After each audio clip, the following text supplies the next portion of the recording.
మేఘాలయలో జరిగిన ఘటన ప్రతి ఒక్కరిని కూడా కలిచివేస్తుందని చెప్పొచ్చు. కాళ్ళ పారాని ఆరక ముందే భర్తని అతి కిరాతకంగా చంపిన భార్య ఇప్పుడు మొత్తం కూడా హాట్ టాపిక్గా మారిందని చెప్పొచ్చు. కేవలం ఒక ప్రియుడు మోజులో పడి తల్లిదండ్రులకి కూడా చెప్పకుండా, అంటే పెళ్ళికి ముందే నాకు ఇష్టం లేదు అని చెప్పకుండా పెళ్లి తర్వాత భర్తని నమ్మించి హనీమూన్ కంటూ తీసుకువెళ్ళి అతి కిరాతకంగా కిరాయి గూండాలను పెట్టి మరి చంపిన ఘటన ప్రతి ఒక్కరికి కూడా కంటతడి చెప్పిస్తుందని చెప్పొచ్చు.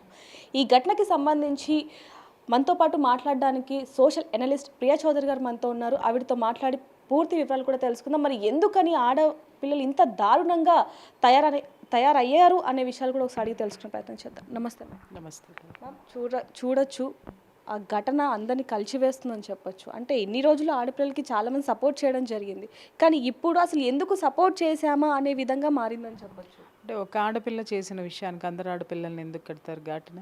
అన్యాయం జరుగుతున్న ఆడపిల్లలు ఇంకా అడుగడుగున చాలామంది ఉన్నారు.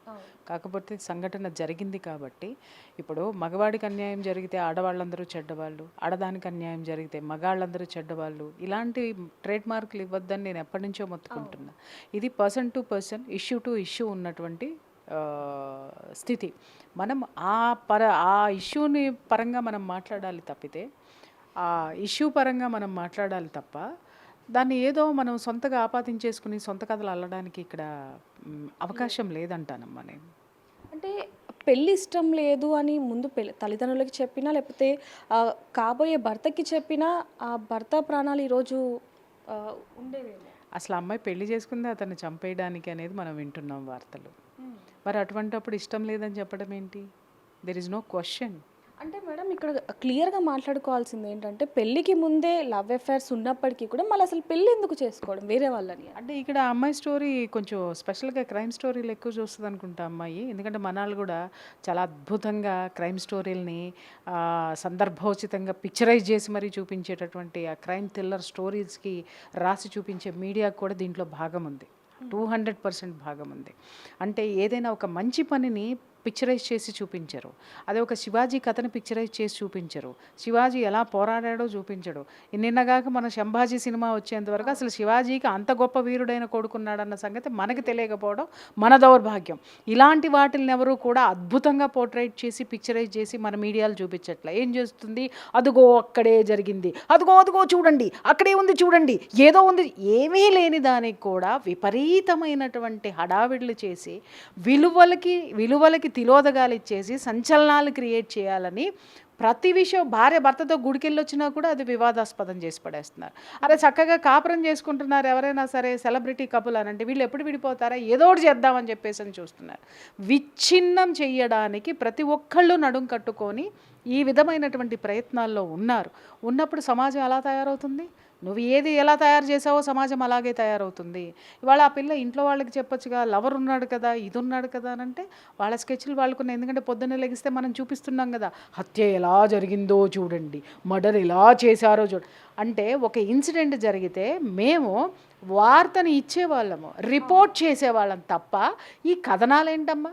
ఒక ఇన్సిడెంట్ జరిగితే రోజుల తరబడి అసలు గంటకోటి బ్రేకింగ్ అంటే చూపించిన దానికే 100 థంబ్నెయిల్స్ మార్చేసి ఇంకా వేరే నాలెడ్జ్ లేదా? వేరే నాలెడ్జ్ మనం ఇస్తున్నామా జనాలకి?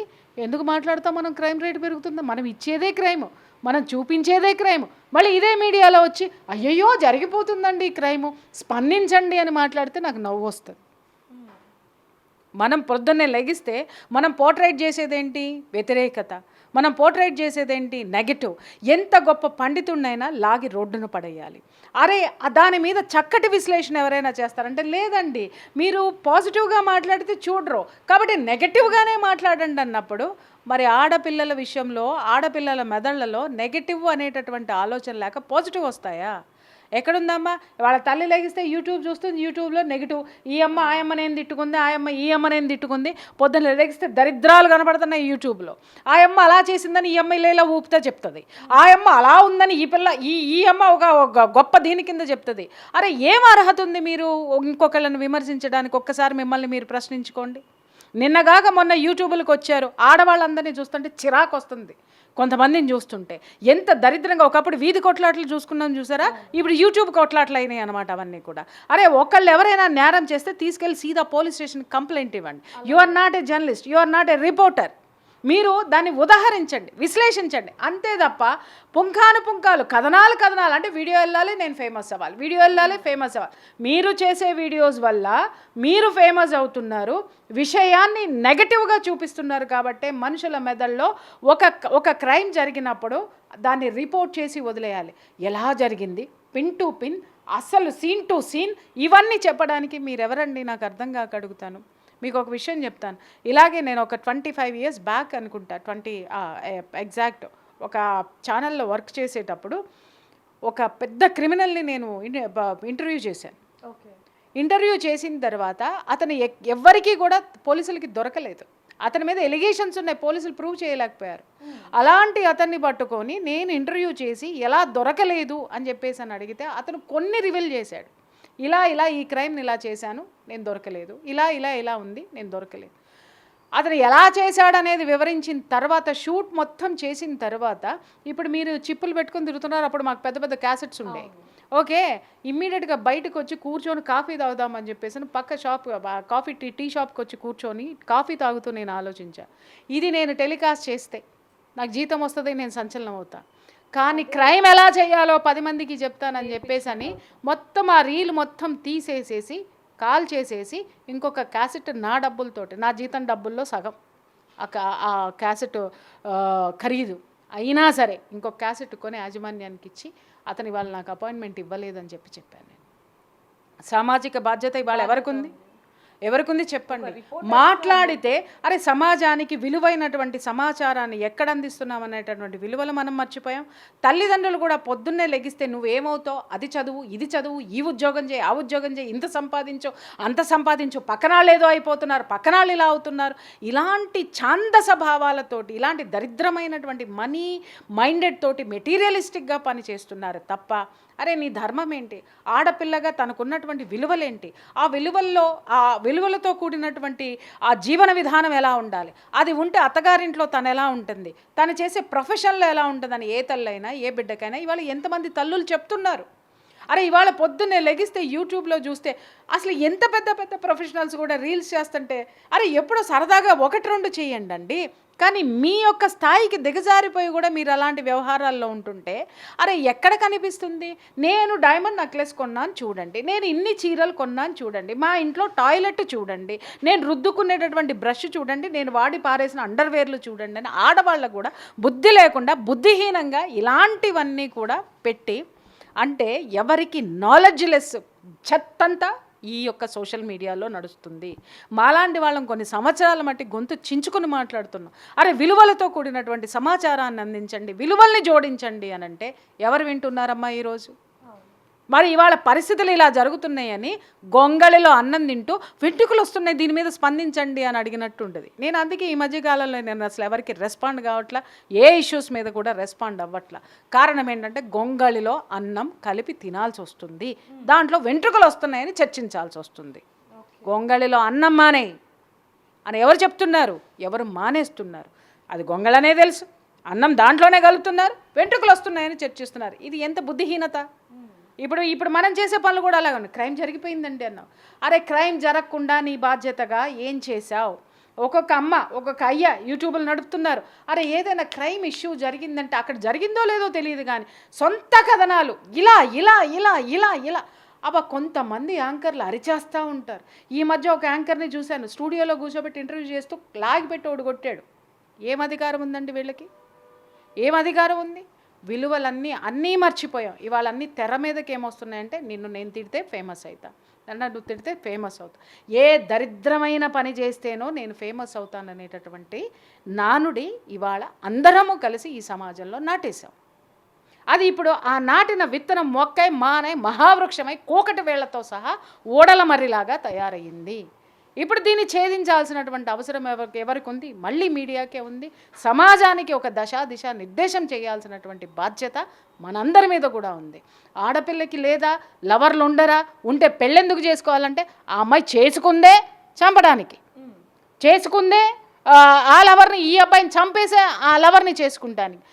కాకపోతే ఇక్కడ ప్రతి ఒక్కళ్ళు ఆలోచించాల్సింది ఏంటంటే, మీ దిక్కుమాలిన వీడియోలు చూసి, దిక్కుమాలిన క్రైమ్ స్టోరీలు చూసి మేము చాలా గొప్పగా సక్సెస్ అవుతామని చెప్పేసి అని ఎవరైతే వెళ్తారో, చట్టం అంత తేలిగ్గా లేదు. మీరు కళ్ళు మూసుకున్నారేమో కానీ చట్టం కళ్ళు మూసుకోలేదు. ఎవరికైనా వర్తిస్తుంది ఇది. ఈరోజు మనల్ని ఏమనట్లేదు, మనకేం కావట్లేదని గొంతులు జించుకొని అరుస్తున్నారు చూసారా, వాళ్ళందరికీ కూడా నేను చెప్తున్నాను, సమాజం పట్ల మీకున్న బాధ్యత ఏమిటి? మంచి చేస్తున్నామండి, మా వల్ల జనం బాగుపడుతున్నారండి అంటున్నారు. ఎంత శాతం జనం బాగుపడుతున్నారు? 1% మీ వల్ల జనం బాగుపడితే 1%ని చూపించి 99% మీరు క్రైమ్నే ఈ సమాజానికి చూపిస్తున్నారు. ఇది ఎంతవరకు సమంజసం? ముందు మారాల్సింది ఎవరమ్మా? సమాజం మారాలి. సమాజంలో ఉన్నటువంటి మీడియా మారాలి, వ్యవస్థ మారాలి, చట్టం సక్రమంగా పనిచేయాలి. ఇవాళ చట్టం ప్రతి ఒక్కళ్ళకి డబ్బు ఇచ్చిన వాడికి చుట్టమవుతుంది అనేటటువంటి పరిస్థితులు ఈరోజు మనం చూస్తున్నాం. పొద్దున్నే లెగిస్తే అరే మాలాంటి వాళ్ళ ఇదివరకు మేము ఒక ఫోన్ కాల్ చేస్తే ఇమ్మీడియట్గా దానికి సంబంధించినటువంటి సిచ్యుయేషన్స్ ఏవైనా ఉన్నా రెస్పాండ్ అయ్యి ఉండుంటాడు. ఇవాళ మేము డైరెక్ట్గా పోలీస్ స్టేషన్లో కూర్చుని జాగ్రత్తగా పని చేయించుకుని యువతలకి రావాల్సిన అగత్యము ఇవాళ మాలాంటి వాళ్ళకు కూడా ఏర్పడింది అని అంటే పరిస్థితులు ఎలా ఉన్నాయో అర్థం చేసుకోవచ్చు. అంటే పలుకుబడి ఉంటేనే అంత అనేది ఇక్కడ పలుకుబడి ఒక్కటే అవ్వదమ్మా. నేను ఇక్కడ ఎలా తయారయ్యిందంటే, నిన్నగాక మొన్న నాతో ఒక పోలీస్ ఆఫీసర్ చెప్పాడు, ఒకటి ఏదో ఇష్యూ వచ్చింది, ఏదో ఇలాగే కేసు, ఒక నేరానికి సంబంధించినటువంటి కేసు వస్తే ఒక యూట్యూబర్ వచ్చేసి ఒక ఇద్దరి మధ్య, అంటే శాటిలైట్ ఛానల్ జర్నలిస్టులకి చెప్తున్నాను, ఇది మనకి సిగ్గుచేటు జర్నలిస్టులందరికీ కూడాను, ఒక యూట్యూబర్ వచ్చేసి వాళ్ళిద్దరిని కాంప్రమైజ్ చేసేసి 20 లక్షలు అతను బెనిఫిట్ పొంది అక్కడి నుంచి వెళ్ళాడు. ఇప్పుడు మాట్లాడండి, జర్నలిజం ఎక్కడ మడత పెట్టుకున్నారు? ఇవాళ జర్నలిస్టులు కూడా యూట్యూబర్ల కంటే దారుణంగా తయారయ్యారు. అది బాధ. అరే వ్యవస్థ గురించి తెలీదు, సమాజం గురించి తెలీదు, అరిచి గోలపెట్టి లేనిదాన్ని ఉన్నదన్నట్టుగా క్రియేట్ చేసి ఉన్నదాన్ని మూసివేసి చట్టం కానీ మీడియా కానీ మూత పెట్టుకొని కూర్చుంటే జరిగేటటువంటి వ్యవహారాలు, నేరాలు జడలు విప్పుకుంటాయి. ఇలాగే ఒక ఆడపిల్ల అంత ధైర్యం చేసిందంటే ఆ ధైర్యం ఎవరిచ్చారు? వ్యవస్థ ఇచ్చిందమ్మా. ముందు వ్యవస్థలో ఉన్నటువంటి లోపాలను మాట్లాడడం మానేసి మన వ్యక్తిలో ఉన్నటువంటి లోపాలని, లేనటువంటి దాన్ని, అరే విలువలు ఉన్నవాడిని కూడా లోపాలనే ఎత్తి చూపిస్తున్నామంటే వ్యవస్థలో మంచితనం ఎక్కడుంది? ఆ అమ్మాయికి భయం ఎందుకు ఉంటుంది? అరే ఎవడైనా ఇలాగే బతికేస్తున్నాడరా, ఏం పోయింది, పోతే జైలుకి పోతానేమో, 3 నెలల తర్వాత బయటకు వస్తా, వాడిని పెళ్లి చేసుకుంటా. ఈ యొక్క దౌర్భాగ్యమైనటువంటి మానసిక స్థితిని ఇవాళ అందరము సమాజంతో సహా అందరము కలిసి పిల్లలకి ఇచ్చినాం. మరి వాళ్ళు అలా బిహేవ్ చేయక ఇంకెలా బిహేవ్ చేస్తారమ్మా? ఆ పిల్లని ఆ పరిస్థితుల చుట్టూ డ్రోన్ చేయడానికి ఆ పిల్లని ఇంటర్వ్యూ చేయండి, చెప్తుంది ఏ ఆలోచన ఎలా వచ్చిందో చెప్పండి. ఆ లవర్ని చూడండి ఎట్లున్నాడు, వాడు వాన్ చేసుకునేటట్టున్నాడు, కడుపులో తిప్పుతుంది నాకైతే. మరి దీన్ని చూసినా కూడా నాకు అట్లనే తిప్పుతుంది. మరి ఇది అంటే వాడి చావుకి, ఎంకి పెళ్ళి శుభ చావుకి వచ్చింది అన్నట్టుగా వాడి చావుకి తదినం పెట్టుకొని వాడు ఆ పిల్లని పెళ్లి చేసుకున్నాడు అని అనిపించింది. ఏమనాలి మనం? ఎంత జాగ్రత్తగా అమ్మాయి స్కెచ్ చేసి ఉంటున్నట్టయితే ఆ పిల్లాన్ని పెళ్లి చేసుకోవడానికి. ఆడపిల్లలకి నేను చెప్తున్నాను, ఇలాంటి దిక్కుమాలినటువంటి పనులకి మీరు స్కెచ్లేసి దరిద్రమైనటువంటి జీవితాలని జైలు పాలు చేసుకునే కంటే మీ మేధో సంపత్తిని సమాజానికి ఉపయోగించండి, మంచి కోసం ఉపయోగించండి. అంత అద్భుతమైనటువంటి మేధో సంపత్తిని సమాజానికి మంచి చేయడానికి ఉపయోగిస్తే, అమ్మ ఆఫ్టర్ ఆల్ డబ్బు కోసం వాడిని చంపావు, సెక్స్ కోసం ఇంకొకరిని చూసుకున్నావు. ఆడదానికి జీవితంలో రెండే చూస్తున్నారు, సెక్స్, డబ్బు. ఒక్కటే చెప్తున్నా, అది కొంతకాలమే మీకు పనిచేస్తుంది. దానికోసం మీరు చేయకూడనటువంటి పనులు చేస్తున్నారు. వ్యభిచారి కంటే హీనంగా తయారయ్యేటటువంటి ఈ పరిస్థితులు ఏవైతే ఉన్నాయో మిమ్మల్ని నడి రోడ్డు మీద పెట్టి భయంకరమైనటువంటి సిచ్యుయేషన్లోకి తోసేస్తాయి పరిస్థితులు. ఆడపిల్లలు ఏమనుకుంటున్నారు? కొంచెం కూడా బుర్ర, బుద్ధి, జ్ఞానం లేకుండా ప్రవర్తిస్తున్నారు. ఒకడా లవరు, ఒక్కొక్క దానికి 4 ఉంటారా? ఒకరిని పెళ్లి చేసుకుంటుంది, ఆఫీసులో ఇంకొకరితో ఉంటుందా? చస్తున్నాను రోజు ఈ కేసులు వినలేక. దౌర్భాగ్యం అనే అనిపిస్తుంది. ఎలాంటి పరిస్థితుల్లో సమాజం తయారైంది. ఆడపిల్లకి వాళ్ళ ఆర్థిక స్వేచ్ఛనిచ్చి బయటికి పంపించింది. అమ్మ ఒకప్పుడు ఆడపిల్ల పుట్టింది అంటే వంశంలో వడ్ల గింజేసి చంపేవాళ్ళు, తెలుసా మీకు? అరే ఆడపిల్ల కడుపులో ఉందంటే స్కానింగ్ తీయించి ఆ ఆడపిల్లని పిండంగా ఉన్నప్పుడే చిరిమవతల పారేసేవారు. అలాంటి ఆడపిల్లల గురించి ఎంతమంది మహిళా మూర్తులు ఎంతమంది ఫైట్ చేస్తేనో, ఎన్ని విప్లవాలు నడిస్తేనో, ఎంత పోరాటాలు జరిగితేనో ఈరోజు మీరు గడప దాటి దేనికోసం పోరాడారు? మీరు ఇలా వచ్చి మర్డర్లు చేయడానికో, ఒకటికి నలుగురిని మెయింటైన్ చేయడానికో వాళ్ళు పోరాటాలు చేసి ఈ స్వాతంత్రాన్ని మన అయినటువంటి మహిళలకు ఇవ్వలేదమ్మా. వాళ్ళు దేనికోసం చేశారనుకుంటున్నారు? ఆడదానికి కట్నం వరకట్నపు చావులు ఎన్నున్నాయో మీకు తెలుసా? చరిత్ర తెలుసుకొని సావండి. వరకట్నపు చావులకి ఎంతమంది ఆడపిల్లలు బలైపోయారో మీకు తెలుసా? ఎందుకు బలయ్యారు అనంటే ఆ చర్యలకి, ఆ దాష్టీకాలు తట్టుకోలేక ఆత్మహత్యలు చేసుకున్నటువంటి ఆడపిల్లలు ఆ యొక్క ఘోష మీకు తెలియదు. ఎందుకు విప్లవం, ఎందుకు వచ్చింది పోరాటం అంటే ఆర్థిక స్వేచ్ఛ. స్త్రీకి విద్య ఉంటే తెలివి ఉంటుంది, ఆత్మశక్తి ఉంటుంది, ఆత్మధైర్యం ఉంటుంది. ఆ ధైర్యంతో బయటికి వచ్చి తన బతుకు తను బతకగలదు. ఇలా ఆత్మహత్యలు చేసుకునో, హత్య చేయబడకుండా ధైర్యంగా బ్రతికి బిడ్డల్ని బ్రతికిస్తుంది, కుటుంబాన్ని బ్రతికించుకుంటుంది. ఆడదానికి జీవితం కావాలి, బ్రతుకు కావాలి, ప్రాణం కావాలి. ప్రాణం నిలబడాలంటే విద్య ముఖ్యము. విద్య ఉంటే ఆర్థికపరమైనటువంటి ప్రగతి ఉంటుందని మన ముందు తరం ఉన్నటువంటి మహిళా మూర్తులందరూ పోరాటాలు చేసి మనకి స్వాతంత్రం ఇస్తే బరి తెగించి రోడ్డు మీద పడి కాలేజీకి పోండి అంటే మీరు ఏం పనులు చేస్తున్నారు? ఆఫీసులకు పోయి మీరు ఏం పనులు చేస్తున్నారు? సిగ్గు లేదా? పైగా వ్యక్తిగతమైనటువంటి స్వేచ్ఛని మాట్లాడడానికి సిగ్గు లేదా? నా దగ్గరికి రండి, నేను చూపిస్తే ఎంత నీచమైన కేసులు పొద్దున్నే వస్తున్నాయి. ప్రియా చౌదరి ఎందుకు తిడుతుంది అనంటే ఆడ జాతికి ఉన్నటువంటి విలువల్ని నాశనం చేస్తున్నటువంటి ఈ జాతిని చూస్తుంటే సిగ్గేస్తుందమ్మా. మీ పోకడలు మీది మా ఇంట్లో ఉన్న తరాలకు కూడా ఎక్కడ అంటుతుందో అన్న భయం వేస్తుంది. ఒక్కొక్కళ్ళకి కూడా విరక్తి వస్తుంది, చిరాకు వస్తుంది. మీ స్వేచ్ఛ చాలా విలువైనది, మీ ఆర్థిక భద్రత చాలా విలువైనది. ఒకప్పుడు ఆర్థిక భద్రత లేక ఆడది ఆత్మహత్య చేసుకుంటే ఇవాళ అదే ఆర్థిక భద్రత ఉంది అని చెప్పేసి సంసారాలని రోడ్డు మీదకి వేసుకొని ఒకడు కాదు, ఇద్దరు కాదు, ముగ్గురు ఎవడో లేకపోతే చంపవతల పారే అనేటటువంటి నీచమైన స్థితికి మీరు వెళ్ళిపోతున్నారు అనంటే అది మీ మనుగడికే ప్రమాదము. ప్రతి ఆడపిల్ల గుర్తుపెట్టుకోండి. అయితే ఇక్కడ చూడొచ్చు మేడం, ఎంత కిరాతకంగా అంటే ప్రియుడు కూడా చెప్తున్నాడు, నువ్వు నీ భర్తతో ఎటువంటి సంబంధం కూడా పెట్టుకోకూడదు, కాపురం చేయకూడదు ఈ 6 రోజులు కూడా అంటూ కూడా కొన్ని కండిషన్స్ పెట్టి భార్య కింద ఎవరు రాకుండా చూస్తుంటే భర్తను అతి కిరాతకంగా చంపుతుంటే ఇక్కడ నుంచి ఫోన్లో మాట్లాడిదంతా అసలు అంటే పెళ్ళి అన్నదానికి అసలు విలువ లేకుండా పోతుంది కదా మేడం. కామ తురాణం న భయం నలజ్జ. కామంతో కళ్ళు మూసుకుపోయిన వాళ్ళకి భయం కానీ, సిగ్గు కానీ, అభిమానం కానీ ఉండవమ్మా. ఆ అమ్మాయికి పూర్తిగా ఆ ప్రియుడితో ఉన్నటువంటి ఇక్కడ ఒకటే నేను చెప్తున్నా, వీళ్ళు ఎందుకు మర్డర్లకి ఇంత పెద్ద భయంకరమైనటువంటి హత్యలకి పాల్పడతారు అంటే కేవలం ఆ అమ్మాయికి వాడితో ఉన్నటువంటి సెక్షువల్ రిలేషన్, కేవలం సెక్షువల్ రిలేషన్ కోసం ఇంత జీవితాన్ని నరకం చేద్దామా. అది కాక ఇంకేముంటుంది చెప్పండి? ఒక ఇద్దరు లవర్స్ ఎందుకు పెళ్లి చేసుకుంటారమ్మా? ఎందుకు చేసుకుంటారు చెప్పు? సరే, ఇద్దరు ఆడామగ పెళ్ళి ఎందుకు చేసుకుంటారు చెప్పు? అంటే జీవితాంతం తోడుండ అన్నీ ఉంటాయి కదా మేడం. నాట్ ఓన్లీ కదమ్మా, దీని ద్వారానే కదా సంసారం అనేటటువంటి దాని నుంచే కదా సృష్టి మొదలవుతుంది. ఆ సృష్టితోటే కదా అనుబంధాలు, బంధాలు ఏర్పడతాయి. అంటే అందులో మీరు అన్నట్టుగా అనుబంధాలు, బంధాలు అన్నీ ఉంటాయి. కానీ ఇక్కడ ఏముంది మేడం? ఓన్లీ అది తప్ప ఇంకేమీ లేదు. దానికోసమే ఆ పిల్ల పడి ఏడ్చింది కదా. ఆ దానికోసమే అంటే ఎంత దరిద్రంగా ఇక్కడ కుటుంబ విలువలు, సామాజిక విలువలు లేకపోవడమే, ఆ యొక్క ధ్యాస కూడా లేకపోవడమే. ఆ ధ్యాస ఆ అమ్మాయికి లేదంటే ఆ కుటుంబంలో కూడా ఏమున్నాయో మనం ఆలోచించాల్సినటువంటి అవసరం. కుటుంబ నేపథ్యం కూడా ఇక్కడ ముఖ్యమే. ఆడపిల్ల గడప దాటింది అనంటే కుటుంబ నేపథ్యం కూడా చాలా వరకు కారణం. అంతా అని నేను చెప్పను, ఎందుకంటే నాకు తెలిసినటువంటి ఫ్యామిలీస్లో ఎంతో జాగ్రత్తగా పెంచినటువంటి ఆడపిల్లలు కూడా గడప దాటి చేయకూడనటువంటి తప్పులు చేశారు. ఇవాళ ప్రపంచము ఎంత భయంకరంగా ఉందంటే వాళ్ళ చేతిలో ఉన్నటువంటి ఒక చిన్న సెల్ ఫోను, ఒక చిన్న అరచేయి మందాన ఉన్నటువంటి అరచేయి అంత ఉన్నటువంటి సెల్ ఫోను జీవితాలని తలకిందులు చేస్తుంది, కుటుంబాలని రోడ్డుకి ఈడుస్తుంది. కామం, క్రోధం, లోభం, మోహం, మదం, మత్సరం అన్నిటినీ నేర్పి ఇవాళ రంగరించి వీళ్ళందరికీ పోస్తుంది.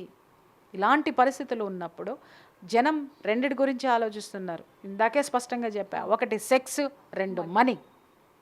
ఇవే ఆలోచిస్తున్నారు తప్ప ఎవరైనా కుటుంబం ఏంటి, కుటుంబ నేపథ్యం ఏంటి ఎవరైనా ఆలోచిస్తున్నారు?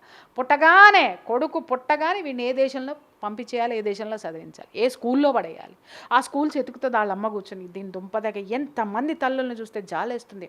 దాని మీద పుంకాలుగా దానికి సంబంధించిన రివ్యూలు చదివేస్తారు, స్కూల్లో ఎతికేస్తారు. ఎతకాలి కాదని నేను అనట్లేదు, కానీ ఎంత దౌర్భాగ్యం అంటే, ఎంత మెటీరియలిస్టిక్ చదువుల్లోకి మీరు నెట్టబడుతున్నారు అని అంటే, you believe it or not, ఇవాళ ఒక్క స్కూల్లోనైనా ప్లే గ్రౌండ్ ఉందా? ఒక్క బిడ్డ అయినా ప్రకృతికి సంబంధించినటువంటి వాయువు పీల్చుకుంటున్నాడా? ఏమ్మా, నీ బిడ్డకి కనీసం ఆక్సిజన్ ఇవ్వలేనటువంటి దాంట్లో నువ్వు పడేసి చదివిస్తుంటే వాళ్ళు కిల్లర్స్గా తయారవక ఇంకా వేరే ఏ విధంగా ఏమన్నా దేశభక్తుల కింద, వీరుల కింద, శూరుల కింద తయారవుతారా? నువ్వెంత కంప్రెస్డ్గా నీ బిడ్డల్ని పెంచుతున్నావో వాళ్ళ ఆలోచనలు కూడా అంతే కుచించుకుపోయి మరి వాళ్ళ మనస్సులు, ఆలోచనలు అంతే ఉన్నాయి.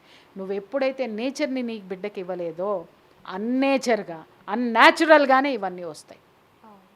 అయితే ఇక్కడ ఇంకోటి మేడం చూడొచ్చు, తల్లిదండ్రులు కూడా ఇప్పటికీ కూడా నమ్మని పరిస్థితి. మా బిడ్డ అమాయకురాలు, అలా చేసి ఉండదు, ఎవరో బలవంతంగా చెప్పుండొచ్చు, అంటే తను అల్లిన కథ కూడా నన్ను ఎవరో కిడ్నాప్ చేశారు, వదిలేశారు అనే విధంగా ఆ ప్లాన్ అంతా అసలు ఆ తల్లిదండ్రులు కూడా నమ్మలేకపోతున్నారంటే ఈ అమ్మాయి తల్లిదండ్రుల దగ్గర అసలు ఏ విధంగా నటించింది? నేను ఇందాకే మీతో ఒక మాట మాట్లాడా, గొప్పగా పెంచినటువంటి తల్లిదండ్రులు, పెంపకంలో ఉన్న పిల్లలు కూడా గడప దాటిన తర్వాత ఏం చేస్తున్నారో తెలియడం లేదు. ఎందుకు అనంటే ఇవాళ మన ప్రపంచం చాలా పెద్దదైపోయింది. ఎంత పెద్దదైపోయిందంటే, వెనకటికి స్కూల్లో పిల్లల్ని వేయాలి అనంటే నడుచుకుంటూ వెళ్ళి నడుచుకుంటూ ఇంటికి వచ్చేవాళ్ళు. ఇంకొంచెం హై స్కూల్ అంటే ఇంకొంచెం దూరం వెళ్ళి వచ్చేవాళ్ళు. కాలేజ్ అంటే పల్లెటూరులో కాలేజీలు ఉండేవి కాదు కాబట్టి పక్క ఊరికి వెళ్ళినా కూడా ఈ ఊరు నుంచి ఆ ఊరికి వెళ్ళేంతవరకు ఈ ఊరిలో ఉన్న ప్రతి ఒక్కళ్ళు బస్సు ఎక్కినా దిగినా కనిపెట్టుకుని ఉండేవాళ్ళు. ఆ బస్సుల్లో కూడా ఈ ఊరు వాళ్ళే ఉండేవాళ్ళు కాబట్టి అరే మన వాళ్ళ ఆడపిల్లరా అని 4 కాదు 8 కళ్ళు పెట్టుకొని జాగ్రత్తగా ఉండేవారు. ఆ పిల్ల ఏమాత్రం అటు ఇటు ఉన్నా ఇమ్మీడియట్గా ఇంట్లో ఇన్ఫర్మేషన్ వచ్చేసేది. ఆ పిల్లల్ని జాగ్రత్త పెట్టుకునేవాళ్ళు. ఏ విధంగానైనా ఒకవేళ ఆలోచనలు పక్కదారి పట్టినా, మనుషులు పక్కదారి పట్టినా సరి చేసుకునేటటువంటిది కనుచూపు మేరలోనే, కంట్రోల్లోనే ఆడపిల్లల యొక్క జీవితం ఉండేది. ఇవాళ చెప్పండి, సిటీలో స్కూళ్ళు ఎంత దూరం ఉన్నాయి? ఎక్కడ పెడుతున్నావు? బస్సుల్లో పోతున్నారా? ఇంకెక్కడికి పోతున్నారా? ఊరు చివర పెద్ద పెద్ద కాలేజీల మైదానాల్లో, ఆ మైదానాలకి రోజు పేరెంట్స్ వెళ్తారా? కానీ అవే కాలేజీలు కావాలి మనకి. ఎందుకంటే ఆ కాలేజీల్లో చదువుకుంటేనే భవిష్యత్తు ఉంటుంది, ఆ కాలేజీల్లో చదువుకుంటేనే దేశాల్లో డాలర్లు ఉంటాయి, ఆ కాలేజీల్లో చదువుకుంటేనే మా ప్రెస్టేజ్ నిలబడుతుంది. ఇలాంటి ఫాల్స్ ప్రెస్టేజెస్లో మనం ఉన్నాం.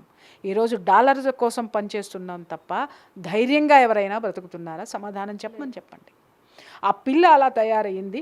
తల్లిదండ్రులు నమ్మట్లేదంటే పాపం వాళ్ళేమనుకో, ఏ తల్లిదండ్రులైనా సరే తల్లి బిడ్డ గొప్పదనే అనుకుంటారు.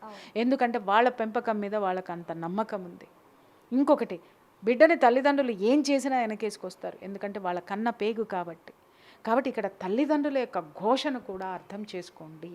మీరు ఒక స్థితికి వచ్చేసిన తర్వాత, ఒక స్థాయికి వచ్చేసిన తర్వాత, నిన్నగాక ఒక 1 వీక్ బ్యాక్ నాకు ఒక సంఘటన చాలా బాధ అనిపించింది. ఎప్పుడో మా కార్ డ్రైవర్గా ఉండేవాడు అనమాట. మొన్న ఎప్పుడో ఒక 1 వీక్ బ్యాక్ కనిపించాడు.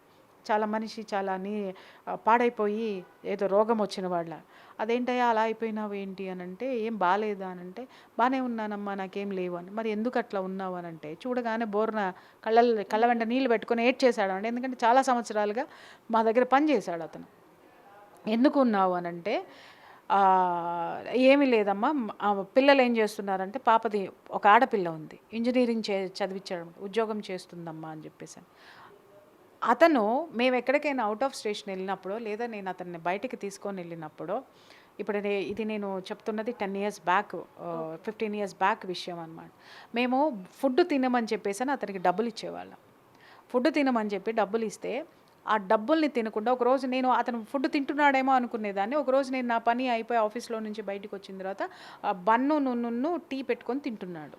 అట్లా 2 సార్లు చూసిన తర్వాత 3వసారి నేను కోప్పడ్డాను. ఏంట్రా, నీకు తినడానికి డబ్బులు ఇస్తుంటే నువ్వు తినకుండా దాచుకుంటున్నావు, నువ్వు తాగడానికి నువ్వు పెట్టుకున్నావా అని గట్టిగా అరిచాను నేను ఒకరోజు. అనగానే అప్పుడు అతను డ్రైవ్ చేస్తూ ఒక మాట చెప్పాడు. వెనక సీట్లో నేను కూర్చొని, అమ్మా మా అమ్మాయిని ఇంజనీరింగ్ చదివిస్తున్నానమ్మా, అది తనకి ఫీజు కట్టడానికి నా జీతం సరిపోదు, అందుకని చెప్పి మీరిచ్చే డబ్బుల్ని నేను దాచుకొని, నేను ఆ టీ బన్ను తిని దాచుకొని నేను మా అమ్మాయికి ఫీజు కడుతున్నాను అని అంటే నాకు చాలా సంతోషం అనిపించింది. ఇప్పుడు సంఘటన ఏంటి అని అంటే, ఆ అమ్మాయి 25,000 సంపాదిస్తుంది, ఎంత 40,000 జీతం సంపాదిస్తుంది.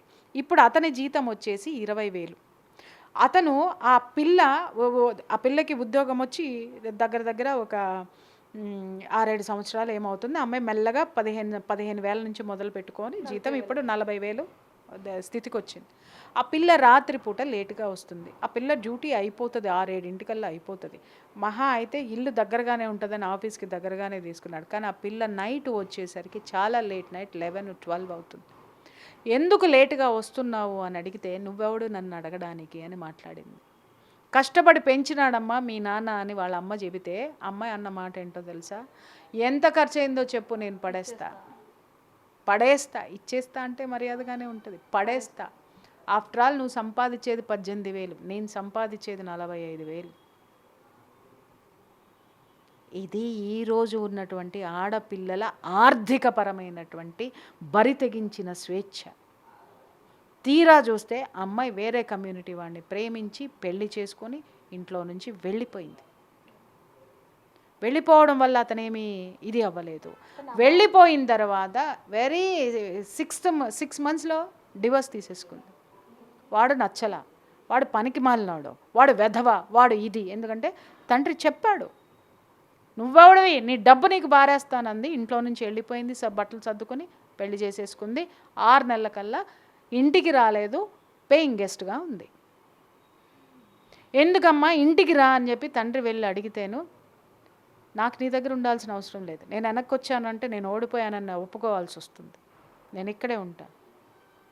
విడాకులు ఇచ్చిన కూతుర్ని చూడలేక, ఆ అమ్మాయి జీవితాన్ని చూడలేక ఈ తండ్రి పడేటటువంటి మానసిక వేదన ఎలా ఉంటుంది ఆలోచించండి. ఇలాంటి ఆడపిల్లలు ఎంతమంది ఉన్నారో గుండెల మీద చేసుకొని చెప్పండి, లేరని. ఎన్ని కేసులు చూస్తున్నామమ్మా పొద్దున్నే లెగిస్తే. బాధేస్తుంది. అరే వీళ్ళకి విద్యనిచ్చి అవకాశాలనిచ్చి ఇంత స్వేచ్ఛనిస్తే ఆ స్వేచ్ఛ పురోగతికి వెళ్ళాల్సింది తిరోగమనం వైపు నడుస్తుంది అనేటటువంటిదే బాధ. ఇక్కడ కూడా ఈ అమ్మాయిని కూడా వాళ్ళు ఎంత అల్లారు ముద్దుగా పెంచుకొని ఉండొచ్చు మేడం. ఒక్క ఆడపిల్లని ఎన్నో ఆశలతో పెళ్లి చేసి పంపిస్తారు. ఒక సంవత్సరంలో పాప పుడతారు, ఆనందంగా ఉంటారు అనుకున్న సమయంలో హనీమూన్ కానీ వెళ్ళి ఇంత దారుణంగా ఇచ్చేయడం అనేది అసలు. ఇప్పుడు ఒక్క మాట చెప్తున్నాను తల్లి, ఆడపిల్లలకి ఇప్పుడు ఉన్నటువంటి ఆడపిల్లలకి వాళ్ళు ఏమనుకుంటారు అని అంటే మాకు అంతా తెలుసు అనుకుంటారు. ఏం తెలుసు అంటే గూగుల్ చేతిలో ఉంది కాబట్టి మేము అన్నీ తెలుసుకుంటాం, తెలుసుకోబోతాం కూడా. మీరెవరు మాకు చెప్పడానికి? కొత్తగా ఏం మాట్లాడుతున్నారు అని అంటే, మీ చిన్నప్పుడు కంప్యూటర్ ఉందా, మీ చిన్నప్పుడు గూగుల్ ఉందా, మీ చిన్నప్పుడు ఇది ఉందా, మీ చిన్నప్పుడు అది ఉందా అని మాట్లాడుతున్నారు. మా చిన్నప్పుడు విలువలు ఉన్నాయి, ఆ విలువలతోటే మిమ్మల్ని పెంచి పెద్ద చేశాం. ఇవాళ మీరు ₹1,00,000 సంపాదిస్తున్నారేమో, కానీ మీ బిడ్డలకి సఫిషియెంట్ టైం ఇవ్వలేకపోయారు. ఆ రోజుల్లో మేము 10,000 సంపాదించిన కుటుంబాన్ని నడిపాము, అత్తమామలకి సేవ చేసుకున్నాము, అలాగే పిల్లల్ని పెంచాము, ఇంత ఉన్నతమైన స్థితికి మిమ్మల్ని తీసుకొని వచ్చాం. మా విలువలు మీకెక్కడున్నాయి? మీకున్నాయి వస్తువులు, విలువలు కాదు. ఇంకొకటి, ఈరోజు ఎవరినైనా పొదుపు గురించి మాట్లాడమని చెప్పండి, సేవింగ్స్ గురించి. ఎంతమందికి 100 మంది ఆడపిల్లల్లో ఎంతమంది సేవింగ్స్ వైపుకి వెళ్తున్నారు? 4 సంపాదనలు కావాలి ఆమెకి. 1 boyfriend, 2 boyfriend, 3 boyfriend, 4 boyfriend. 1 boyfriend gold కొనిస్తాడు, 1 బాయ్ ఫ్రెండ్ రెస్టారెంట్లో తిప్పుతాడు, 1 బాయ్ ఫ్రెండ్ ఎంజాయ్మెంట్ కోసం తిప్పుతాడు, ఇంకొక బాయ్ ఫ్రెండ్ ఎప్పుడు అడిగితే అప్పుడు మనీ ఇస్తాడు. అమ్మా నేను కించపరచట్లేదు ఎవరిని కూడా. వ్యవహారం ఎంత భయంకరంగా ఉందో మీకు చెప్తున్నా. అహంభావాలు అహంకారాలతోటి తలెగరేస్తున్నారే, చివరికి మీరు వచ్చేది మా దగ్గరికి, గుర్తుపెట్టుకోండి. అంటే ఎన్నో కేసెస్ మీ దగ్గర ఇంకా మేము చాలా తక్కువ చూస్తూ ఉంటాం. మీ దగ్గరికి చాలామంది పర్సనల్గా వచ్చి ఈరోజు ఈ పరిస్థితుల్లో ఉన్నాను అంటూ కూడా చాలామంది ఇప్పుడు కన్నీటు పెడుతున్న పరిస్థితి కనిపిస్తూ ఉంటుంది. మీకు అప్పుడు ఏమనిపిస్తూ ఉంటుంది? చెప్పాను కదమ్మా ఇందాకే, ప్రశాంతంగా అన్నీ వదిలేసి ఎక్కడికన్నా పోవాలనిపిస్తుంది, ప్రశాంతంగా పోవాలనిపిస్తుంది. ఎందుకంటే అంత దరిద్రంగా ఉంది. వాళ్ళ యూట్యూబ్లో కూడా కొంతమంది మహిళలను చూస్తుంటే కూడా సిగ్గేస్తుంది, నిజంగా సిగ్గేస్తుంది. నోటికి ఏదొస్తే అది మాట్లాడేసి అదే తీర్పుల కింద మాట్లాడుతున్నారు. ఒక విశ్లేషణ అన్న ఎంతమంది మంచి విశ్లేషణలు చేస్తున్నారు, ఎంతమంది అర్థవంతమైనవి చేస్తున్నారు. ప్రతి ఒక్కళ్ళు విశ్లేషణ అంటే విమర్శించడం అనేది ఒకటే వీళ్ళకి అర్థమవుతుంది. వాళ్ళ కింద కామెంట్స్ చూస్తాను, చప్పట్లు కొట్టేస్తాను అంటే, అబ్బా మేడం మీరు తోపు, అబ్బా సార్ మీరు తోపు, సార్ మీరు మాత్రమే మాట్లాడాలి, అయ్యో మీరంతా. అరే వాళ్ళు మాట్లాడేది సమాజంలో విలువల గురించి ఎవడన్నా మాట్లాడుతున్నాడా? ఎలా ఉండాలో మాట్లాడుతున్నారా? సమాజం ఎలా తయారవుతుందో మాట్లాడుతున్నారా? ఇవాళ చూస్తే అన్ని కృత్రిమమైనటువంటి షోలే కదమ్మా వీళ్ళు చేసేది. అన్ని తప్పుడు షోలు చేసుకుంటూ ఏ ఒక్క షో చూడండి, తండ్రికి కూతురు లైన్ వేస్తాడు, కూతురు తండ్రి కూతురు బాత్రూంలో స్నానం చేస్తుంటే మా ఆయన కూతురుని చూస్తున్నాడండి అని తల్లి ఫోన్ చేసి ఈ పెద్దోళ్ళకి ఫోనుల్లో చెప్తూ ఉంటుంది. ఆ యొక్క దరిద్రాన్ని వీళ్ళు తీసుకొని వచ్చి జనాలకు వినిపిస్తున్నారు. అన్నా చెల్లెల అక్రమ సంబంధాల గురించి మాట్లాడతారు. అలాగే కూతురు ప్రేమించిన వాడితో తల్లి అక్రమ సంబంధం పెట్టుకుంటుంది. ఇవాళ ఏ షో చూసినా అక్రమ సంబంధాలు తప్పితే సక్రమమైనటువంటి సంబంధాలతో కూడుకున్న షోలు మీకు లేవా, రావా? మీరు విశ్లేషించలేరా? ఏ విధమైనటువంటి దరిద్రాన్ని వీళ్ళు పోషిస్తున్నారు, వీళ్ళు పెడుతున్నారు. దాంట్లో కూర్చునే ప్రతి ఒక్కళ్ళకి నేను మాట్లాడుతున్నాను. అంటే మీరేం చేస్తున్నారో జనాలకు తెలియదా?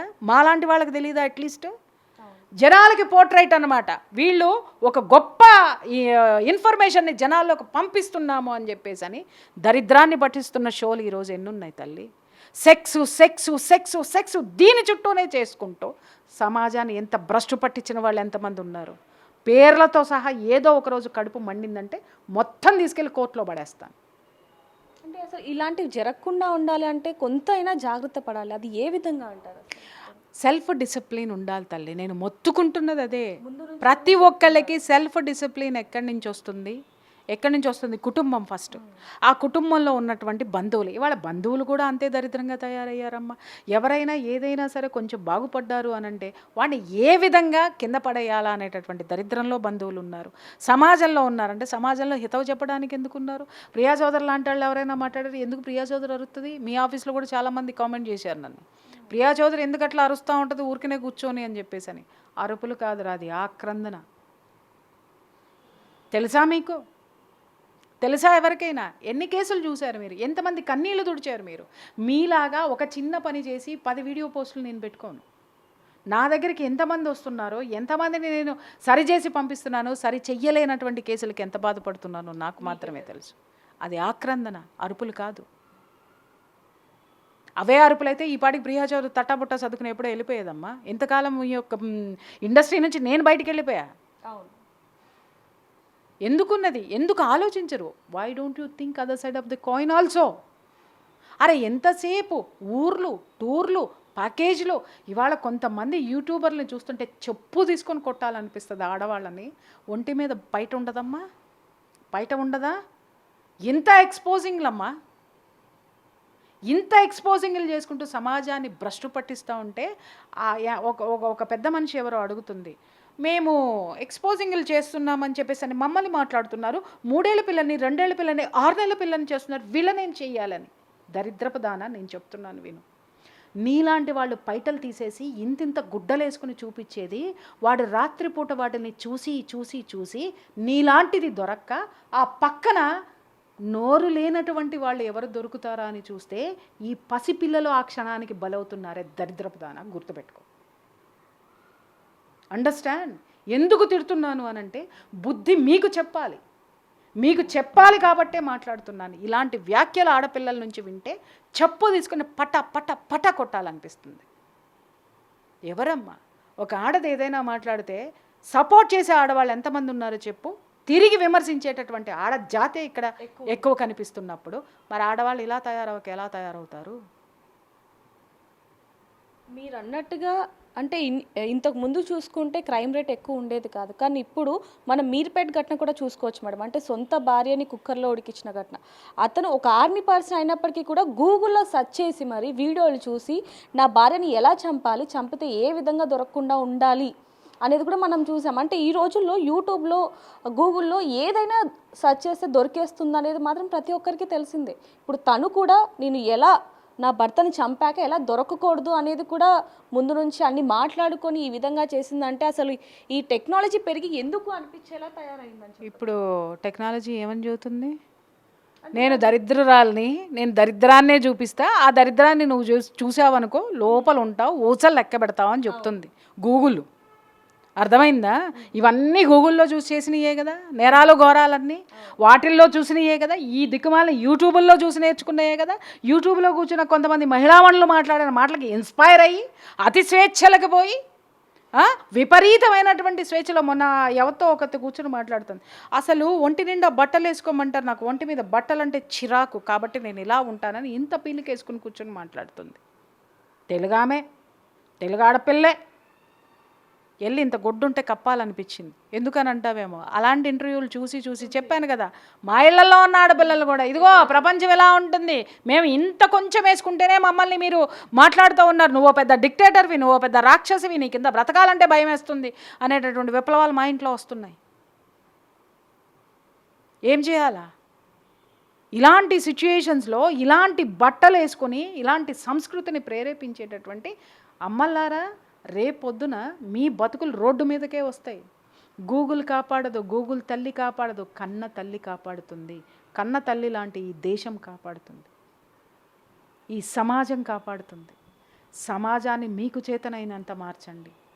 గూగుల్లో ఏమీ లేదు రబ్బా, వెధవ చెత్త ఉంది దాంట్లో, చెత్తని వెతుకుతున్నారు.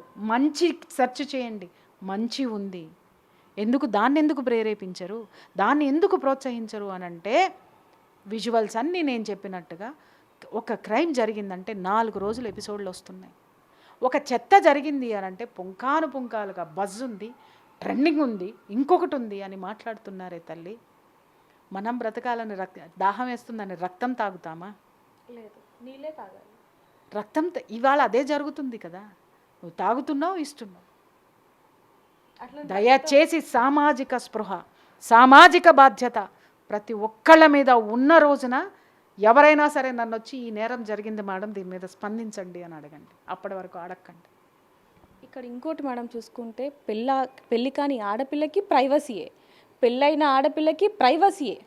ఇక్కడ ఈ హత్య జరగడానికి కారణం కూడా ప్రైవసీయే అని చెప్పొచ్చు. ఎందుకంటే పెళ్ళైన తర్వాత ఒక అమ్మాయి సీక్రెట్గా పక్కకెళ్ళి ఫోన్ మాట్లాడుతుంది అంటే అసలు ఏం జరుగుతుంది? అంత ప్రైవసీ అసలు ఎందుకు అనేది కూడా తల్లిదండ్రులు మరి అంటే చూసుకోవట్లేదా, హస్బెండ్ చూసుకోవట్లేదా? అసలు మీరు ఇందాక చెప్పినట్టు తల్లిదండ్రుల నుంచి కూడా ఇది రావాలి. మరి ఒక్క విషయం చెప్తున్నానమ్మా, తల్లిదండ్రులు ఎంతవరకైనా పోరాడతారు తల్లి. ఈ దిక్కుమాలిన స్కూల్లో వచ్చిన తర్వాత, ఈ కరోనా వచ్చిన తర్వాత ఎల్కేజీ వాడికి కూడా సెల్ ఫోన్ ఇచ్చేశారు. ఓకే, ట్యాబ్లు ఇచ్చేశారు, కంప్యూటర్లు ఇచ్చేశారు. వాడు కంప్యూటర్లో ఏం చూస్తాడు? ఎవడైనా ఏం చూస్తాడు? నువ్వు చదువమ్మా అని ఒక లైన్ పెట్టి 10 సార్లు చదవమంటే వాడికి బోరు కొడుతుంది. పోనీ మీరు ఇచ్చేటటువంటి సెల్ ఫోన్లోనో, మీరు ఇచ్చేటటువంటి ట్యాబుల్లోనో, మీరు ఇచ్చేటటువంటి కంప్యూటర్లోనో ఎడ్యుకేషన్ మాత్రమే ఉంటుందనే గ్యారంటీ ఈ దొంగనా కొడుకులు ఇచ్చారా? ఇవ్వలేదు. కేవలము వాళ్ళ స్వార్థం కోసము, ఎక్కడ కూర్చున్నా వాడి వ్యాపారం నడవటం కోసము దీన్ని వాడుకున్నాడు. పిల్లలు దేనికి వాడుకున్నారు? వాళ్ళ ఎంటర్టైన్మెంట్కి వాడుకున్నారు. ఆ ఎంటర్టైన్మెంట్ని గూగుల్ దేనికి వాడింది? ఎంటర్టైన్మెంట్ ఇవ్వడానికి. దరిద్రమైనటువంటి చెత్త వేసిన ఈ గూగుల్ని చెప్పుతో కొట్టద్దా? ఈ ఇంటర్నెట్ని చెప్పుతో కొట్టద్దా? ఎవరిని ఎంతమంది ఉన్నారు? పాపం తలా పిడికెడు. ఎంతమంది బాధ్యత దీంట్లో లేదమ్మా? ఎందుకున్నాయి క్రైమ్ స్టోరీలు? ఎందుకున్నాయి గూగుల్లో? తీసి అవతల పడే. వాడికి బాధ్యత ఉందా? వాడికి లేదు. క్రైమ్ స్టోరీలు పెట్టినాడికి బాధ్యత ఉందా? లేదు. దాంట్లో ఎన్ని బూతు వీడియోలు ఉన్నాయి, ఆ పోర్న్ సైట్స్ ఉన్నాయి, వాటిని ఎందుకు భారత ప్రభుత్వం ఇప్పటికీ వాటి మీద ఎందుకు చర్యలు తీసుకోలేదు? ఎందుకు మన దేశంలో వస్తున్నాయి? చైనా బోండి, ఇంకో దేశం బోండి, ఇంకా కొన్ని దేశాలు ఉన్నాయి. ఇవన్నీ ఉన్నాయా? వాడికి సంబంధించింది మాత్రమే వాడి దాంట్లోకి రావాలి. ఎందుకు? వాడంత డిక్టేటర్గా ఉన్నాడు. వాడి కోసం, వాడి గురించి వాడు ఆలోచించుకున్నా ఇక్కడ ఉన్నటువంటి ప్రతి ఒక్క తల్లి, తండ్రి, సనాతన ధర్మమో, క్రిస్టియన్నో, ముస్లిమో, ఎవరైనా తల్లిదండ్రులే, ఎవరైనా బిడ్డల భవిష్యత్తే. అది ఆలోచించాల్సినటువంటి అవసరం ఉంది ఈరోజు. అది మానేసుకుని, అరే మొన్న ఒక తెవతో చెప్తుంది, నాకు పిచ్చి కోపం వచ్చింది. మా వాడికి సెల్ ఫోన్ కొనిచ్చేసానక్క, అసలు వాడికి నేను షాక్ అయినా. సెల్ ఫోన్ లేటెస్ట్ది ఏదో ఏందది 21 22 ఐఫోను ఏమొచ్చింది? ఏ దరిద్రం వచ్చింది ఏమో, ఎన్నో సీరియస్ దరిద్రం చచ్చిందో అది కొనిచ్చేసా. 1,25,000 అయింది. వాడు 4th క్లాస్ వాడికి ఇచ్చింది గాక ఇది బడాయిగా చెప్తే ఆ బడాయి మాటలు నేను వినాలి. చుట్టుపక్కల ఉన్న హే సూపర్ సూపర్ సూపర్, మా వాడికి నేను అది చేశాను, మా అమ్మాయికి నేను ఇది. ఎచ్చుకోలు మాటలు, దరిద్రపు కథలు, false prestiges, false thinkings, false materials మీ పిల్లలకి ఇస్తున్నారు. అది వారసత్వంగా ఇస్తున్నారు. 4వ తరగతి ఆడికి 1,50,000 పెట్టి నువ్వు ఫోన్ కొనిచ్చావా? నువ్వు చేసే ఉద్యోగం ఎంత? తిప్పి కొడితే నీ జీతం సెల్ ఫోన్ ఖరీదు లేదు. ఎక్కడి నుంచి తెచ్చిచ్చావు? క్రెడిట్ కార్డులో. వాటికి ఎప్పుడు కడతావు? మళ్ళీ ఇంకొక అప్పు. ఇంకేం చేస్తావు? ఇంకేదో చేస్తావు. నిన్ను ప్రలోభ పెట్టి ఎదుటివాడు వ్యాపారం చేసుకుంటున్నాడు, వాడి వలలోకి నువ్వు వెళ్ళి ఈ క్రైముల్లోకి నువ్వు దిగుతున్నావు. ఎందుకు? మనల్ని మనం ఎందుకు ప్రశ్నించుకోవమ్మా? అవసరమా అది? అవసరమా? జనాలందరూ నన్ను తిడతారు, మేడం ఇప్పటికీ మీరు కారు కొనుక్కోలేదు అని. నా ఇష్టం అది. నాకు ఆటోలో తిరగడం ఇష్టం అండి, ఎందుకంటే అటు నుంచి ఇటు నుంచి ఫ్రెష్గా గాలి వస్తుంది, హాయిగా ప్రశాంతంగా కూర్చొని ఆలోచించుకుని వెళ్తా. మేడం మీకు కారు లేదా? ఉంది, నేను తేను, నేను వాడను. కారులో వస్తేనే ఒక ప్రెస్టేజ్. ఆ పక్కనే నిన్నగాక మొన్న వచ్చిన యాంకరో, నిన్నగాక మొన్న వచ్చిన జర్నలిస్టో ఒక 20 లక్షల కారులో దిగుతారు. మేడం నా కారులో డ్రాప్ చేస్తారండి, నాకు ఆటో ఉంది. నీ జీతం ఎంత? నువ్వు కొన్న కార్ ఎంత? ఎక్కడి నుంచి వచ్చింది నీకు? నువ్వు నీ షో పుటప్పులు చూపించుకోవడానికి అంటే మేడం ఇవాళ ఇది చూపించకపోతే ప్రపంచం నడవటం లేదు. ప్రపంచం కాదు, నువ్వు నడవట్లే. నువ్వు నడవట్లే, నీకు రాటల్లా నడక. దాన్ని కాపాడడం కోసం 4 క్రైములు నువ్వు చేయాలి. ఎక్కడి నుంచి వస్తాయి? ఎక్కడి నుంచి వస్తాయి చెప్పండి? చాలామంది ఇవాళ అసలు కొన్ని ఒక దశాబ్దం కాదు, ఇంకా చెప్పాలంటే ఒక 15 ఇయర్స్ నుంచి నేను పెళ్ళిళ్ళకి వెళ్ళడం మానేశాను. ఎందుకు చెప్పండి? విపరీతమైన పోకడలు. కారు కాదమ్మా అక్కడ విషయము. కారు కంటే లగ్జరియస్ ఆర్నమెంట్స్, డైమండ్స్, పట్టు చీరలు. ఒక అమ్మ 10,000 చీర కట్టుకొస్తే ఇంకొకటి వచ్చి ఇమ్మీడియట్గా ఇలా వచ్చి చూపించేస్తుంది, అది 40,000. ఇంకొక అమ్మ వస్తుంది 1,25,000. ఏంది ఇది? చీరలకి ఇన్ని పోసి ఏం చేస్తారు వీళ్ళు? నాకు ఉన్నాయి, చాలా చీరలు ఉన్నాయి, కానీ ఒక సర్టెన్ పీరియడ్ తర్వాత నేను ఖర్చు పెట్టను. అది ఎంతవరకు అంతవరకు. ఎంత ఖర్చు పెట్టాలో అంతే ఖర్చు పెడతామండి. దానికి మించి ఖర్చు పెట్టడం వల్ల ఉపయోగం ఏంటో ఆలోచిస్తాను. ఒకటి, ఇష్టంతో కొనుక్కో, నువ్వు 1,00,000 కాదు 2 లక్షలు కొనుక్కో, కానీ పక్కవాడికి చూపించడానికి కొన్నావా అది బూడిదలో పోసిన పన్నీరు, నిన్ను నువ్వు మోసం చేసుకున్నట్టే. నన్ను చాలామందిని అడుగుతా, అరే నేను ప్రియా చౌదరిని, గుర్తుపడితే నన్ను ఇలా గుర్తించండి. నేను దిగిన కార్లోనో, నేను ఉండే ఇంట్లోనో, లేకపోతే నా ఇంటి ప్రీమిసెస్లో కూడా నేను ఎవరిని రానివ్వనమ్మా. నేను ఎక్కడుంటున్నానో, ఎలా ఉంటున్నానో జనాలకి నేను చూపించనమ్మా. That is my privacy life. నేను ఎక్కడైనా ఉంటా, చెట్టు కింద ఉంటా, ఇంకో చోటు ఉంటా. It's none of your business. ఎందుకు ప్రలోభాలకి మనం గురయ్యి, ప్రలోభాలకి గురి చేసి ఈ విధంగా ప్రపంచాన్ని ఎక్కడికి తీసుకెళ్తున్నామంటే క్రైమ్ రేట్ ఎందుకు పెరిగిందని అడిగారు కదా, ఎందుకే పెరిగింది? నీ శక్తికి మించినటువంటి అప్పులు, నీ శక్తికి మించినటువంటి ఆ యొక్క దాన్ని ఏమంటారు, ఫాల్స్ ప్రెస్టేజెస్ని నువ్వు చూపించుకుంటావు. కార్లు, మేడలు, మిద్దెలు. ఇవాళ నాకు నిజంగా చాలా వరకు సింపుల్ ఎగ్జాంపుల్ నేను చెప్తా. ఒక పెద్ద బిల్డింగ్ కొనాలి అనేటటువంటి ఒక కాన్సెప్ట్ వచ్చింది. దానికి నెలకి ఈఎంఐ అంటే మనం డబ్బులు పెట్టినా ఇంత లోన్ తీసుకోవాలి. లోన్ తీసుకుంటే ఈఎంఐ ఎంత కట్టాలి, ఇంత కట్టాలి. ఎన్ని సంవత్సరాల వరకు ఇస్తారు? 15 సంవత్సరాల వరకు. ఒళ్ళు మండింది నాకు. 15 ఏళ్ల తర్వాత మనం తీసుకున్న లోన్ కంటే డబల్ లోన్ వాడికి కట్టే ఆ ఇల్లు మనకు అవుతుంది. ఐ సెడ్ ఇమీడియట్లీ వద్దండి, ఉన్నది చాలు. లేదు ఇంకా ఇంతకంటే గొప్పది కావాలా, 3 సంవత్సరాలకు ఒక మంచి ఇల్లు, కొత్త ఇల్లు, బ్రహ్మాండమైన ఇల్లు, ఇదే ఈఎంఐ రెంట్ పెట్టుంటా నేను. మిగిలింది డబల్ కడతాను కదా, నేను అక్కడ సేవింగ్స్ పెట్టుకుంటా. నాకు ఇష్టం వచ్చిన చోటుకి వెళ్తానండి. నాకు ఇక్కడ ఇళ్ళతో పడట్లేదు, ఈ అపార్ట్మెంట్లో పడట్లేదు, లేదా ఈ ప్లేస్లో పడట్లేదు. ఎందుకు ఉండాలి నేను ఇక్కడ సొంతంగా కొనుక్కొని? ఈఎంఐలు కట్టుకుంటూ సంవత్సరాల తరబడి, మళ్ళీ కట్టకపోతే టెన్షను, వాడు ఇవ్వకపోతే 10 మందికి ఫోన్లు చేస్తాడు, పరువు బాయే. దేనికి గోలంతా? పోదాం, అద్దె పెట్టుకుందాం, ఎంజాయ్ చేద్దాం. ఏ డబల్ అమౌంట్ అయితే కడుతున్నావు ఆ డబల్ అమౌంట్ సేవింగ్స్లో పెట్టుకుందాం. బీ హ్యాపీ అండి. అలాగా మా సొంత ఇల్లు అండి. ఎందుకు సొంతది? నువ్వు బ్యాంక్ కార్డుకి ఇచ్చేదాకా, కట్టేదాకా అది నీ సొంత ఇల్లు కాదు, అది బ్యాంక్ కార్డుది. వాడు నీకు అప్పు ఇచ్చినాడు, అప్పు వాడి దగ్గర ఉంది, అది బ్యాంక్ వాడిదే, నీదెప్పుడో నువ్వు మొత్తం అనా పైసలు కట్టిన తర్వాత. ఇక్కడ ఇంకొక విషయం, కష్టపడి 15 ఏళ్ళు 20 ఏళ్ళు కడతాం. కట్టిన తర్వాత ఆ ఈఎంఐలు కట్టి కట్టి కట్టి అమ్మయ్యా అని కూర్చొని ఇల్లు మనది అనగానే టింగమని అల్లుడో, లేకపోతే కోడలో, లేకపోతే కొడుకో బిజినెస్ పెట్టుకుంటా, నాకు దీని మీద లోన్ ఇవ్వు, అమ్ముదాం అని పెట్టేస్తాడు వాడు. రైట్? చాలామంది అనొచ్చు, పిల్లల కోసం కాదా అండి అని.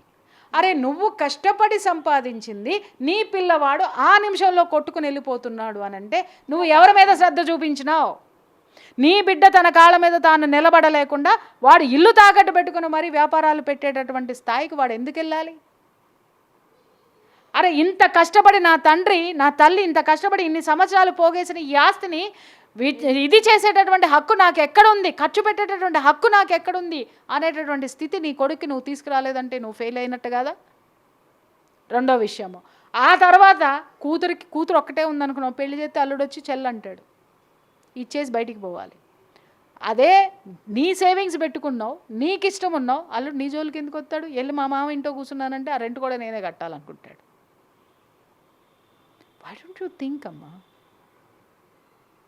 Falls prestiges, false thinkings. ఇవాళ చూస్తుంటే ఒక్కొక్క ఫ్లాట్ 3 కోట్లు, 10 కోట్లు, 15 కోట్లు. నాకు నోరు తెరిచి చూస్తున్నాను నేను. ఇన్ని కోట్లు ఏంటిది? ఇల్లేనా? వేసుకునే కోట. ఏం చేస్తారు ఆ ఇంట్లో ఉండి? అర్థం కాని విషయం అమ్మా.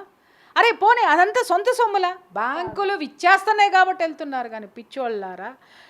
నాకు ఎంతోమంది పేరెంట్స్ నా దగ్గర పడినటువంటి బాధతో నేను రియలైజ్ అయ్యా. అది కూడా చెప్తున్నాను కదా. చాలామంది అంటారు, మేడం కష్టపడి మా బిడ్డల్ని చదివించి ఒక ఇల్లు బ్యాంకులో లోన్ తీసుకొని లోన్లు కట్టి పిల్లలు ఒక స్థాయికి వచ్చి ఇలా ఇంట్లో కూర్చోగానే ఇమ్మీడియట్గా షుగర్, బీపీ, కిడ్నీ ఫెయిల్యూర్, ఇంకొకటి. మేడం ఏ ఇల్లు అయితే మేము సంపాదించి పెట్టామో ఆ ఇంట్లో కూర్చున్న మాకు ఏ చదువులు అయితే కష్టపడి మా పిల్లలు చదివి సంపాదిస్తున్నారో వాళ్ళ సంపాదనలో సగభాగము మా రోగాలకి ఖర్చు పెట్టడమే సరిపోతుంది. ఏం సాధించావు నువ్వు? ఏమీ లేదు. సెల్ఫ్ డిసిప్లిన్ అంటే ఏంటి? నాకు ఎంత ఆదాయం వస్తుంది, నేను ఎంత ఖర్చు పెడుతున్నాను, నాకు అవసరమైనవేంటి, నాకు అనవసరమైనవేంటి అనేటటువంటి ఒక పద్ధతిని ఈ మధ్య కొన్ని కొత్త క్లాసులు వస్తున్నాయండి. అరే లిమిటెడ్ థాట్స్లో మీరు ఉండకండి, బయటకు వచ్చి పెద్దగా ఆలోచించండి అని. Yes, think big. ఆ పెద్దగా ఆలోచనలో పెద్ద శక్తి, నీకు తగినంత శక్తి నీలో ఉందా, ఆ శక్తిని ఏ విధంగా పెంచుకుంటున్నావు అనే క్లాస్ ఎవడెవడం. ఊహించేసుకోండి, కోట్లు వచ్చి పడిపోతాయి. ఊహించేయండి, పలానా వచ్చి పడిపోతాయి. ఊహిస్తే ఎవడకు, నేను ఊహిస్తున్నా సమాజం బాగుండాలని నేను పుట్టినప్పటి నుంచి ఊహిస్తున్నా. క్రైమ్ రేటు పెరుగుతూ పోతుంది కానీ ఎందుకు తగ్గలేదమ్మా? నా ఎనర్జీ సరిపోట్లా, నన్ను మించి కోరుకుంటున్నా. నేను ఒక్కదాన్నే పనిచేస్తే కుదరదు, నాలాగా 100 మంది పనిచేస్తే కుదరదు. 140 కోట్లలో ఇంకా 139 కోట్ల 900 మంది కూడా పనిచేయాలి. అప్పుడే ఇదంతా కూడా ఆబ్వియస్. ఎన్ని మాట్లాడుకున్నా తల్లి, ఒకటే నేను చెప్తున్నాను, ఇవాళ సనాతన ధర్మం అనేటటువంటిది పూర్తిగా మృగ్యమైపోయింది. ఎవరు ఎన్ని మాట్లాడుకున్నా, ఎన్ని చెప్పినా, కాల్డ్ సెక్యులర్లు ఉంటే వాళ్ళని దేశం నుంచి తరిమేయమంటా నేనైతే మాత్రం. ఎప్పుడైతే మన ధర్మం నుంచి మనం బయటికి వచ్చామో కుటుంబ విలువలు పోయినాయి, ఒంటి మీద ఉన్న వలువలు విడిచేసి తిరుగుతున్నాం మనం. అంటే మేడం చివరిగా అంటే చట్టం మీద కూడా నమ్మకం లేకుండా పోతుందా ఈ జనాలకి? ఎందుకంటే ఇంత పెద్ద క్రైమ్ చేశాక పోలీసులు అంటే టెక్నాలజీ పెరిగింది, ఏ విధంగా అయినా సరే దొంగల్ని లేకపోతే దోషులని పట్టుకునే అన్నీ ఇప్పుడు వచ్చాయి. అలాంటిది అంత చిన్నగా లేకపోతే ఎవరికి తెలియకుండా అది ఎలక పిల్లనో బల్లి పిల్లనో కాదు కదా మేడం, ఒక మనిషిని చంపడం అనేది చాలా పెద్ద క్రైమ్. అలాంటి చంపేసి నేను తప్పించేసుకొని నా ప్రియుడితో నేను హ్యాపీగా ఉంటాను అనేది ఎంత ఫూలిష్నెస్ అనేది. అసలు చట్టం మీద గౌరవం లేకుండా పోతుంది. మీకు ఒక విషయం చెప్తున్నాను, అసలు వీళ్ళు సమాజంతో లేరని ముందే చెప్పాను నేను.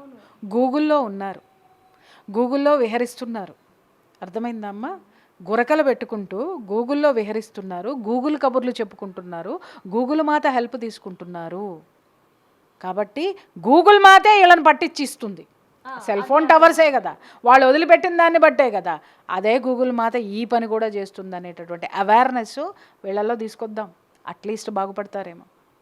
ఇంకోటి ఇప్పుడు మీరు చూడొచ్చు మేడం, ఫ్రెండ్ యాప్స్ అనేది, అంటే నైట్ టైంలో మీకు ఫ్రెండ్స్తో మాట్లాడాలి అంటే ఎవరు లేరని ఫీల్ అవ్వకండి, ఈ యాప్లోకి వెళ్ళండి. ఇవి కూడా చాలా వరకు చెడగొడుతున్నాయి అనేది తెలిసి కూడా, అంటే ఇందులోకి వెళ్తే మనం తప్పుదారిలోకి పడతామని తెలిసి కూడా, అవగాహన ఉన్నా కూడా మరి ఎందుకు దానిలోకి ఆ చిక్కుల్లోకి వెళ్ళి బ్లాక్మెయిల్స్ దాకా ఒకరిని చంపడం, లేకపోతే వాళ్ళు ఆత్మహత్య చేసుకోవడం, ఇన్ని వస్తున్నా కూడా అసలు వీళ్ళు మారని పరిస్థితి. కొన్నిటిని ప్రభుత్వాలు కంట్రోల్ చేయాలి. శాసనాలు ఎందుకు రాశారమ్మా? రూల్స్ ఎందుకు ఉన్నాయమ్మా? ఆ రూల్స్ని ఎప్పుడు మనము వాటిని పాటిస్తున్నామమ్మా? ఆ రూల్స్ని అమలు చేసేవాళ్ళు ఎవరమ్మా? చట్టము. ఆ చట్టం కూడా టింటిన్లు అట్లా జేబుళ్ళు, తర్వాత బల్ల కింద చేతులు, బల్ల కిందలో పోయి గూగుల్ మ్యాప్, గూగుల్ పేలు, అక్కడ కూడా గూగుల్ దరిద్రమే కదా. ఇవన్నీ వ్యవస్థ అంతా కూడా ఇలాగే పనిచేస్తున్నప్పుడు ఇలా ఎందుకు జరుగుతుందని ప్రశ్న ఎందుకు మనం వేసుకోవాలి? ఇవాళ మనం ఇల్యూజన్ ప్రపంచంలో బతుకుతున్నాం. అండర్స్టాండ్? ఏఐలో బ్రతుకుతున్నాం. వాళ్ళు కూడా ఏఐలో చూశారు స్కెచ్, ఇలా మర్డర్ చేస్తే ఎలా ఉంటుంది, ఇలా ఉంటే ఇలా తప్పించుకుంటామని ఏఐని అడిగారు. ఏఐ మ్యాప్ వేసి చూపించింది. కాకపోతే ఏంటంటే శుభం కార్డు వీళ్ళు చూడలే, ఏఐని అది అడగల. ఒకవేళ మేము ఎలా పట్టుబడతాం అని కూడా అడిగి ఉంటున్నట్టయితే ఏఐ చక్కగా చూపించుండేది. అంటే వీళ్ళకి ఎంతవరకు కావాలో అంతవరకే చూసుకున్నారు, ఎందుకంటే వీళ్ళ జ్ఞానం అక్కడే ఉంది కాబట్టి.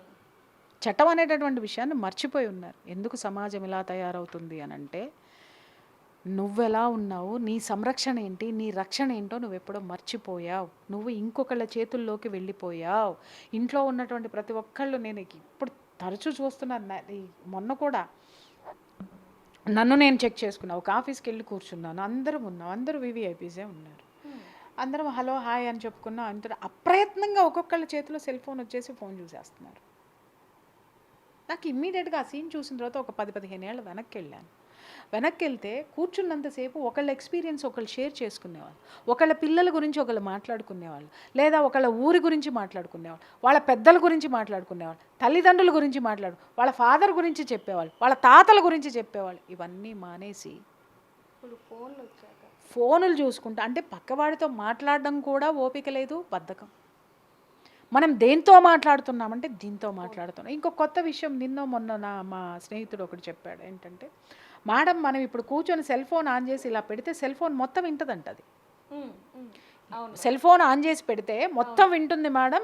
చాలామంది అంటుంటారు, నేను ఇలా ఆలోచించాను, ఇలా అనుకున్నాను, అనుకోగానే నాకు వీడియో వచ్చేసింది అంటే, అరే పిచ్చమొహాలారా, గూగుల్ వింటుంది. విని ఆల్గరిథమ్ తీసుకొని దాన్ని ఆ వీడియోని నీకు పంపిస్తుంది. అంటే సీక్రెట్లు ఏం లేవు మన జీవితంలో. అది మొన్నటి నుంచి ఏం చేస్తున్నానంటే, అసలు ఇంటికి రాగానే ముందు అసలు అదే ఏరోప్లేన్ మోడ్లో పెట్టేసేసి ఫోన్ ఎక్కడో పెట్టేసి మేము ఎక్కడో ఉంటున్నాం. అంటే ప్రైవసీ కూడా లేని సమయం వచ్చి దరిద్రంలో బతుకుతూ దీన్ని అభివృద్ధి అని అడుగుతారమ్మా, నాకు అర్థం కాగలుగుతా చెప్పండి. అంటే అప్పుడు నాకు అనిపించింది, ఒరే అయితే ఎవడి గురించి అన్నా తెలుసుకోవాలంటే వాడు యూట్యూబ్ ఓపెన్ చేస్తే అర్థమైపోద్ది అనుకుంటా అన్న. ఎగ్జాక్ట్లీ మేడం అన్న. వాడి దరిద్రాలన్నీ దాంట్లో, వాడి కాన్సెప్ట్లన్నీ దాంట్లో కనిపించేస్తాయి. సో ఇంత ప్రమాదకరమైనటువంటి పరిస్థితుల్లో మనం ఉన్నాం తల్లి. దాన్ని గమనించండి. ఎడ్యుకేషనా మీ బొంద? అరే ఎడ్యుకేషన్ ఉన్న వాళ్ళందరూ మా దగ్గరికే వచ్చి కౌన్సిలింగ్లు తీసుకుంటున్నారా నాయన. సంవత్సరానికి కోట్ల రూపాయల ప్యాకేజీలు ఉన్న వాళ్ళు కూడా మా దగ్గరికే వస్తున్నారా నాయన. ఆ డిప్రెషన్లు, వాడు తొక్కిన అడుసు తొక్కనేలా కాలు కడగనేలా అన్నట్టుగా వాళ్ళు చేసినటువంటి తప్పులు. ఇప్పుడు మీరన్నారు కదా సాయంకాలం దీంట్లో ఫ్రెండ్సు స్కిన్ బిజినెస్ జరుగుతుంది. ఇప్పుడు గూగుల్లో జరిగే బిజినెస్ ఏంటమ్మా? Skin business. ఆ స్కిన్ బిజినెస్కి అందరు అట్రాక్ట్ అవుతున్నారు. నా దగ్గరికి ఒక కేసు, నేను కొన్ని కేసులు ఆశ్చర్యపోతారు, ఒరే నాయన ఎందుకు నువ్వు ఇట్లా ఇల్లీగల్ రిలేషన్షిప్స్ పెట్టుకున్నావనంటే, మేడం నా చుట్టూ ఉన్న వాళ్ళందరూ కూడా అదే ఉన్నారు మేడం, అదే నిజం అనుకుని నేను కూడా పెట్టుకున్నాను. ఒరే ఒక్కసారి ఇంకొకటి కూడా కనుక్కో, నువ్వు పోయి నీ చుట్టూ ఉన్న వాళ్ళకి కూడా పంచాయతీలు అయినాయి, వాళ్ళు కూడా కౌన్సిలింగ్లు పోయారు, పోలీస్ స్టేషన్కి పోయారు, వెళ్ళి కనుక్కోను. అలా ఉంది ప్రపంచం. వాడు చేశాడు, నేను చేస్తా అంటే ఇతను చూసేది ఏంటంటే అక్కడ వరకే చూస్తాడు. ఇతనికి ఏం కావాలో, ఇతని మనసు ఎక్కడ ఊగుతుందో అక్కడ వరకే చూస్తాడు. శుభం చూడు, చివరి కార్డు ఎండింగ్ చూసుంటే ఈ విధంగా అసలు ఆలోచించే వాళ్ళు కూడా కాదు. చెప్పాడు ఇంకొకడు. ఎందుకంటే నేను ఒక్కడనే పోలీస్ స్టేషన్కి వెళ్ళాలా, ఈడు కూడా పోతే నాతో సమానంగా ఉంటాడు. గిల్ట్ పోద్ది కదా నా మనసులో. నేను ఒక్కనే మా ఆవిడతో చెప్పు దెబ్బలు తినాలా, ఈడు కూడా తింటే ఓ పని అయిపోలేదు, నా పక్కన వచ్చి కూర్చుంటాడు. రా పక్కన కూర్చో అని పిలిచి పక్కన కూర్చోబెట్టుకుని, అరే నువ్వు చెయ్యి, ఇది ఇంతేరా, నీళ్ళు తాగినంతేరా, నువ్వు అట్లేరా, నువ్వు ఇట్లరే అని చెప్పేసి వీడు ప్రొవోకేట్ చేస్తాడు. ఎందుకంటే వీడు దొంగ, ఇంకో దొంగని పక్కన పెట్టుకుంటే కానీ వీడికి బ్యాలెన్స్ కాదు. అంటే మనం బాగుపడకపోయినా పర్లేదు కానీ మనం చెడిపోయినా పర్లేదు కానీ పక్కోడు మాత్రం బాగుపడకూడదు అసలు. అంటే మనతో పాటు పక్కోడిని కూడా చెడగొట్టేసి పక్కన పెట్టుకుంటే మనం మంచోళం అవుతాం. అయితే మేడం చివరిగా ఈ సోనంని ఏ విధంగా శిక్షిస్తే ఇంకొకరు ఈ విధంగా చేయకుండా ఉంటారు అంటారు? అది కోర్టు చట్టం చూసుకుంటుందమ్మా. అర్థమైందా? అది మనం చెప్పేది కాదు. ఎలా పనిష్ చెయ్యాలి కాదు, సమాజం ఎలా బాగుపడాలి అనేది మనం ఆలోచిద్దాం. ఎందుకంటే ఇలాంటివి జరగకుండా మనం ఏం చేయాలనేది మాత్రమే మన చేతుల్లో ఉంది. సోనంది మన చేతుల్లో లేదు. అది న్యాయస్థానం చూసుకుంటుంది, చట్టం చూసుకుంటుంది. అర్థమైందా? అరే మన మీడియాలో మన పాత్ర ఎంత, ఒక జర్నలిస్ట్గా నా పాత్ర ఎంత, ఒక యాంకర్గా నా పాత్ర ఎంత, ఒక ఫ్యామిలీ కౌన్సిలర్గా నా పాత్ర ఏంటి, ఒక మదర్గా నా పాత్ర ఏంటి, ఎవరికి వాళ్ళం ఒక్కసారి ప్రశ్నించుకొని, ఈ ప్రమాదం నా ఇంట్లోకి రేపు పొద్దున వస్తే నేను ఫేస్ చేయాల్సినటువంటి పరిస్థితులు ఉన్నాయి. కాబట్టి నేను నాతో పాటు నా పక్కవాడిని కూడా బాగు చేద్దాము. చాలామంది నాతో మేడం పక్కవాడి విషయంలో కలుగ చేసుకోవడం అన్నంత బుద్ధి తక్కువ రెండోది లేదు మేడం అని మాట్లాడతారు. ఇది ఒక ఫ్యాషన్ స్లోగన్ కింద మారిపోయింది. అంటే నేను బద్ధకంగా కూర్చుంటా, నా వల్ల కాదు. అరే నువ్వు ఓడిపోయావు, కానీ నీ బలం ఏంటో నువ్వెందుకు తెలుసుకోవట్లేదు? ఇప్పుడు నన్ను మాట్లాడతారు, ప్రియా చౌదరి ఎందుకు అరుస్తావు, ప్రియా చౌదరి ఇట్లా ఎందుకు చేస్తుంది, ప్రియా చౌదరి ఎన్నో మాట్లాడతారు. తల్లి, నా పందాన్ని నేను మార్చుకున్నానా? లేదు. పోనీ ఎవరితోనైనా నేను ఏమైనా ఫేస్ చేశానా? ఎందుకని ఫేస్ చేయలేదు? నా సిద్ధాంతాన్ని పర్ఫెక్ట్గా జనాల దగ్గరికి తీసుకెళ్తాను. తప్పులు జరిగితే సరి చేసుకుని ముందుకెళ్తా, ఆగిపోను. ఈ పోరాటం మీడియాతో కాకపోతే ఇంకో విధంగా ఉంటుంది, ఇంకో విధంగా సమాజానికి మంచి చేస్తుంది, ఇంకో విధంగా నా చుట్టూ ఉన్న సమాజాన్ని ప్రభావితం చేస్తా. ఇది ఒక్కటే నాకు బెడ్ ఫుడ్ కాదు. ఈ ప్రపంచంలో, ఈ భారతదేశంలో ఎస్పెషల్లీ బ్రతకాలంటే అద్భుతమైనటువంటి మార్గాలు, అద్భుతమైనటువంటి ప్రత్యామ్నాయాలు ఎన్నున్నాయో నేను చెప్పలేను. ఇది ఒక్కటి ఇవాళ ఎలా అయిపోయిందంటే, యూట్యూబ్ అనేటటువంటిది ఒక కుటీర పరిశ్రమ. చైనాలో కనుక ఎవడే పత్తి ఇంట్లో కూర్చొని కనుక చైనా ఉత్పత్తులను చీప్గా కొంటున్నాను చూసావా, అలా చీప్ క్వాలిటీస్తో వచ్చిన వీడియోలన్నీ చేసి పడేసి ఒక సెల్ ఫోన్ని ఎదురుగుండా పెట్టేసుకొని ఇష్టం వచ్చినట్టు నోటుకొచ్చి ఇష్టం వచ్చినట్టు 4 వీడియోలు హిట్ అవ్వంగానే ఒక్కొక్క అమ్మ ఒక్కొక్క అయ్య ఇంకొకళ్ళని తిట్టుకుంటూ, ఇంకొకళ్ళని తప్పొప్పులు ఎత్తుకుంటూ, ఇంకొకళ్ళని రిపోర్ట్ చేసుకుంటూ. You are not giving report అండి. మీ పక్కన యూట్యూబర్ తప్పు చేసినప్పుడు తిన్నగా పోలీస్ స్టేషన్లో మీరు కంప్లైంట్ ఇవ్వచ్చు, మీకు ఆ రైట్ ఉంది. Just go and give a complaint. యూట్యూబ్లో ఎందుకు అరుస్తారు? కంప్లైంట్ ఇచ్చి వచ్చి మీరు హెచ్చరించండి, ఇదిగో ఈ ప్రమాదాలు జరుగుతున్నాయి, ఇదిగో ఇవి జరుగుతున్నాయి, దయచేసి వీళ్ళ మీద నేను కంప్లైంట్ చేశాను, వీళ్ళ బారిన ఎవరైనా పడితే మీరు కూడా వీళ్ళు కంప్లైంట్ చేయండి అమ్మా, ఈ విధంగా ప్రొటెక్షన్ వస్తుందని ఒక్కడు చేయడం. చట్టం దృష్టికి ఎవ్వడెళ్ళడం. వచ్చేసింది ఊరికినే మాటలు కదా, ఆవేశపూర్వకంగా నటించుకుంటూ ఇంకేదో చేసుకుంటూ. చెప్పాను కదా, కొలాయి నీళ్ళ దగ్గర తగులాటలన్నీ ఇవాళ మనం వీడియోల్లో చూస్తున్నాం. ప్రతి ఒక్కళ్ళు మాట్లాడేది ఏంటంటే సమాజం నా వల్ల బాగుపడుతుంది, నేను సమాజాన్ని ప్రభావితం చేస్తే మరి ఇట్టెందుకు తగలండి? ప్రతి ఒక్కడు నేను అభివృద్ధి పదంలోనే నడిపిస్తున్నాను. ప్రతి ఒక్కడు మాస్టరే, నేర్చుకునే స్టూడెంట్ లేడే.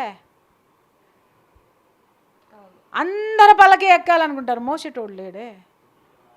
అది ఇక్కడ వచ్చిన తిప్పలు ఏంటంటే, ప్రతి ఒక్కడు కూడా సేట్ననే అనుకుంటాడు, కానీ సేటుకు ఉండవలసినటువంటి క్వాలిటీస్ ఏవి? నీ పైన ఇంకొకడు ఉన్నాడు, వాడి పైన ఇంకొకడు ఉన్నాడు. అది గుర్తుపెట్టుకో. నువ్వు ఒక్కడివి కాదు. నువ్వు నీ ముడి కింద ఒకటి వేసుకొని కూర్చొని, ఒక కుర్చీ వేసుకొని కూర్చుని ఆయన సేట్ అంటే కుదరదు. నీ పైన ఇంకొక పెద్ద సేట్ ఉన్నాడు, అతను నీకు దిశ నిర్దేశం చేసే స్థాయిలో ఉన్నాడు. ఆయన వీలైతే కుదరదు, ఆయన పైన ఇంకొకడు ఉన్నాడు. You are not dictator. అరే అందరూ సొసైటీ రిఫార్మర్. నేను ఇలా చేస్తున్నా, నేను అలా చేస్తున్నా, నేను ఇలా ఉన్నా. ఏం చేశారో చూపించండి. కింద కామెంట్స్లో బతికేస్తున్నారు వీళ్ళందరూ. ఇంకొకటి కొత్తగా చూశాను అబ్బాయి ఈ మధ్యకాలంలో, యూట్యూబ్లో కింద అన్నీ పాజిటివే ఉంటాయి, ఒక్కడు కూడా నెగిటివ్ ఉంటుంది. అదేంటో నాకు అర్థం కాలేదమ్మా. పాజిటివే ఉంటుంది, ఒక్కళ్ళు కూడా వీళ్ళని తిట్టరు. అందరూ పొగిడేసి మాలాంటి వాళ్ళం కూడా ఉన్నాం, గుర్తుపెట్టుకోండి. ఎంత గొప్పగా చెప్పినా చివర కింద తెడ్డేసేవాడు, అశుద్ధం వేసేవాడు ఉంటాడు రా భయ్. అది లేకపోతే నువ్వు నడిపే యూట్యూబ్ ఛానల్ ఒక భ్రమలో నడుపుతున్నావు అనేది వాస్తవం. ఆ పాజిటివ్ కామెంట్స్ చెప్పి ఇంకొక 10 మందిని తీసుకురావడం. ఈ పాజిటివ్ కామెంట్స్ మాత్రమే వచ్చే వీడియోస్ అన్ని ఛానల్స్ అన్నిటిని నాకు కొలాబరేషన్ పెట్టమని చెప్పండి, ఎవరు పెట్టరు. నా వీడియోస్ కింద పొగడ్తలే ఉంటాయమ్మా, తిట్లు భయంకరంగా ఉంటాయి. అతి నీచంగా ఎవడన్నా తిడితే వాడిని పట్టుకుని మరీ తంత.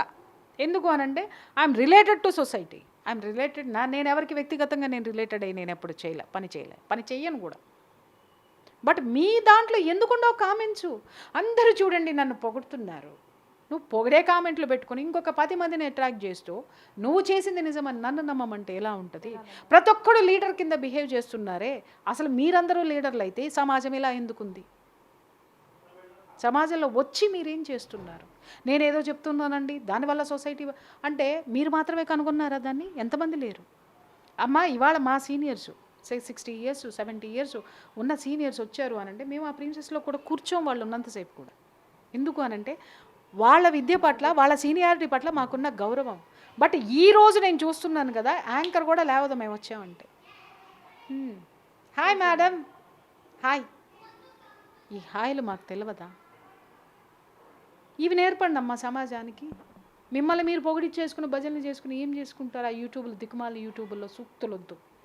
సూక్తులు సుద్దరులు చెప్పేటోళ్ళు చాలామంది ఉన్నారు, పని చేసేటోళ్ళు లేరు. పని చేయండి. చూడొచ్చు ఈ రోజుల్లో క్రైమ్ రేట్ పెరుగుతుందంటే మూల కారణం అనేది కూడా తెలుస్తుందని చెప్పొచ్చు. దానికి గల కారణం కూడా మీడియా. అంటే సోషల్ మీడియాలో మనం చూడొచ్చు, డిజిటల్ మీడియాలో ఏదైనా క్రైమ్ ఇలా జరిగింది, అలా చేశారు, ఇలా చేశారు, ఇవన్నిటి కూడా ప్రజలు అంటే నెగిటివ్ని ఎక్కువగా తీసుకొని ఇలాంటి క్రైమ్లు చేయడానికి ఎక్కువగా ముందడుగు వేస్తున్నట్టుగా తెలుస్తుందని చెప్పొచ్చు. మరి ఇంకా ముందైనా సరే అంటే ఇందాక మేడం చెప్పినట్టుగా శుభం అంటే ఆ ఎండ్లో ఏం జరుగుతుంది అనేది కూడా ఆ వీడియో చివర ఒకటి ఉంటుంది కాబట్టి అది చూసి అంటే ఏదైనా చేస్తే నేను ఖచ్చితంగా పడతాను అనేది కూడా ఒక ఆలోచన అనేది ఎవరికైనా వస్తే ఈరోజు ఇలాంటి పరిస్థితి అనేది రాదనేది కూడా తెలుస్తుందని చెప్పొచ్చు. మరిన్ని వివరాల కోసం చూస్తూనే ఉండండి బిగ్ టీవీ. కెమెరామ్యాన్ వంశీతో reporter Devika, Hyderabad. For more videos like this, subscribe Big TV channel.